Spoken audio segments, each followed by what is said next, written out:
much. Welcome, everyone, of course. Halfway through the show. Why not? Welcome, everyone. That's real professional. Yeah, so we're here to do Buddy Stand-Up. Yeah, two-person laugh. Couple of friends doing jokes. Tally cut-em-ups. Yep. And, Duo rip-em-a-boodles. okay, improv.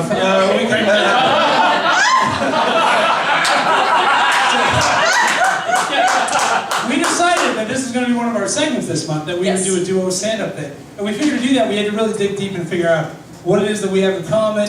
And So we're both married and we're tall. We're both married. Just stupid. Sure. Those are both kind of boring stand-up topics. Right, because you know it's boring, because Rick talks about his marriage every single time he's here. Pretty much every time I'm here. It's basically my entire act right now. But I mean, something we do have in common is that we actually met doing stand-up. Yeah, we met 2006? doing stand-up contests in video casinos. Yes, so we're both starting out. We were doing these like amateur contests. Actually, you were starting out there. I had been doing it for a while. I was your superior at that point. What do you mean for like a while? I don't know, 3 or 4 years at that point. You were still that bad and you're doing Okay, well, first off, comedy is subjective. I used to beat you a lot in those contests, like every time. Well, it was audience applause. And then eventually friends in Lincoln. we got to the point. Eventually got to the point where you were opening up for me and I was headlining and you were opening. If you want to call closing an open mic headlining, that's fine.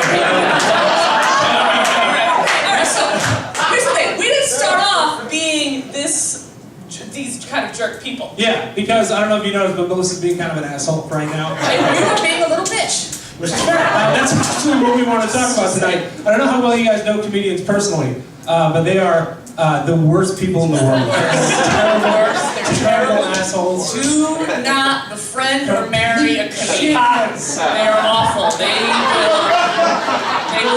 They will treat you wrong in any You made an unbelievable mistake. Yes, Keith you made a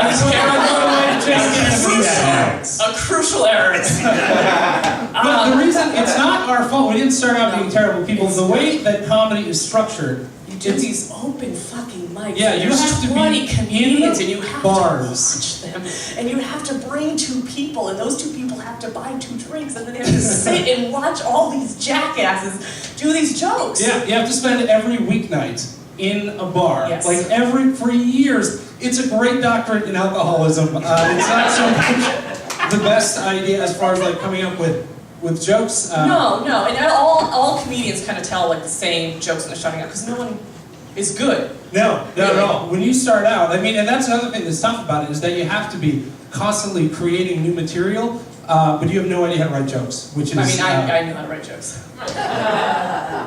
Is that why you quit doing stand-up 2 years in? Fuck yourself. So you had to go hide behind all your yes hands? Straight to hell, tall man. You can go straight to hell. I'll tell you guys my first joke. This is the first joke I ever did on stage. This is at Stitch's Comedy Cafe in the Providence Place Mall. And no one remembers it, and if they do, they didn't like it. First joke I ever did. Get ready for this one, because it's a doozy. Yeah. Hey, girls go to the bathroom together, and they always say they're doing girl stuff. How come guys don't do guy stuff in the bathroom together like basketball? And then off to stardom with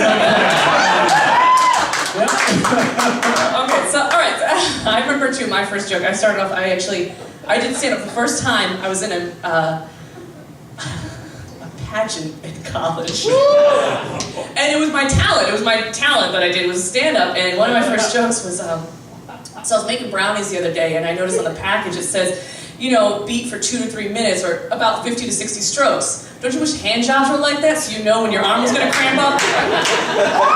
Oh my God, I remember that. So you know that's early because women have no business giving hand jobs after a certain age. There's no way we're going to do it as good. It's a waste of our fucking time. It's really what it is.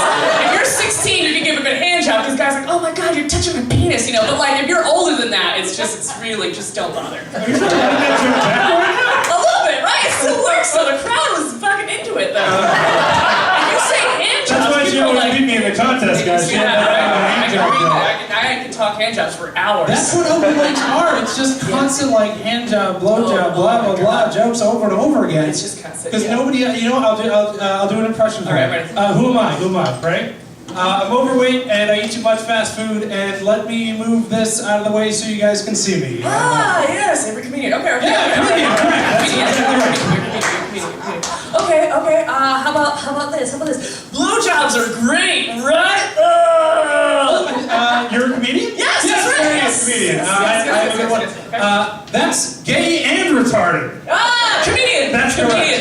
correct. That's correct. Yes. Keeping the word retard alive, unfortunately, for years and years in comedy clubs. Okay, all right. What about this? I sleep with a bunch of dudes and they're not very good at sex. That's actually me. I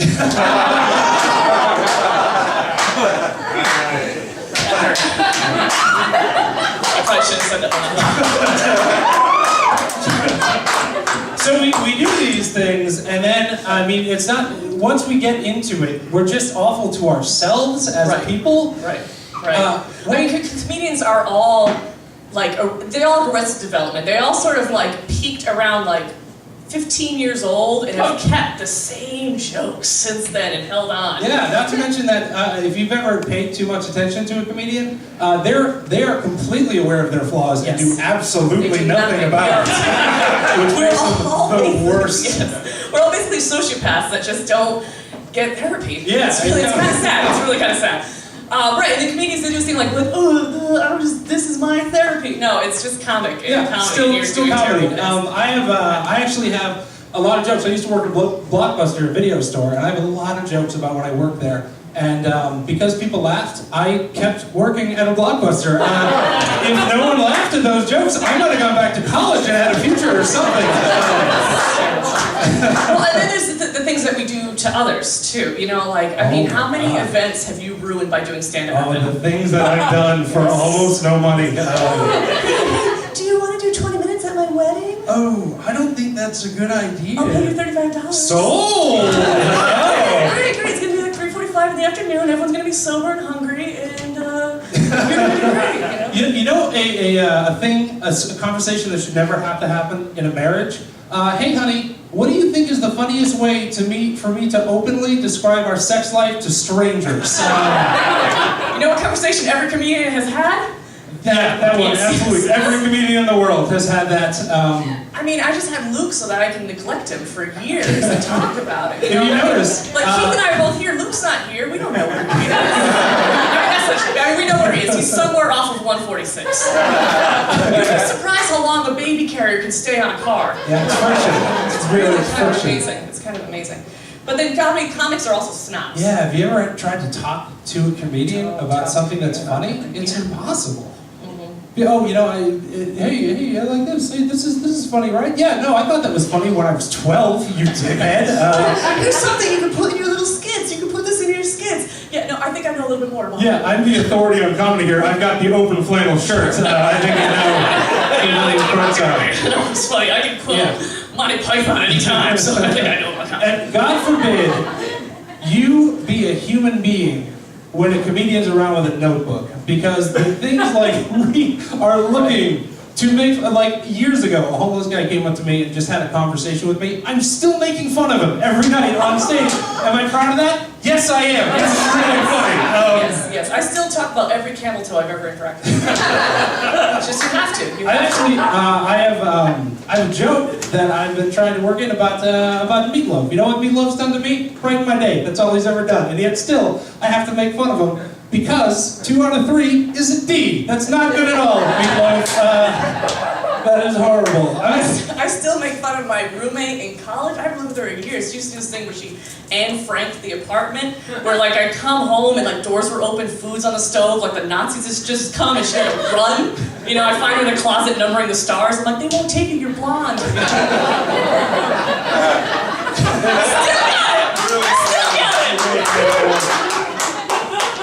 it! I'm working right now. I have a new 5 minutes that I'm working on, where the premise is guy running after a bus. Yeah, that's my new. I can't get to work. I gotta feed my family.